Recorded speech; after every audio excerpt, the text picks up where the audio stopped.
Keto tip number 9. Don't give up.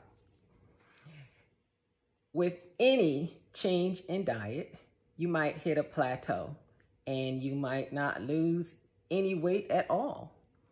What I would suggest is that you focus on the health benefits of the diet. Ask yourself, do you feel better physically? Has your energy improved? Are you more active and involved? Because those things are just as important as the weight loss. The weight loss will come as long as you follow the program.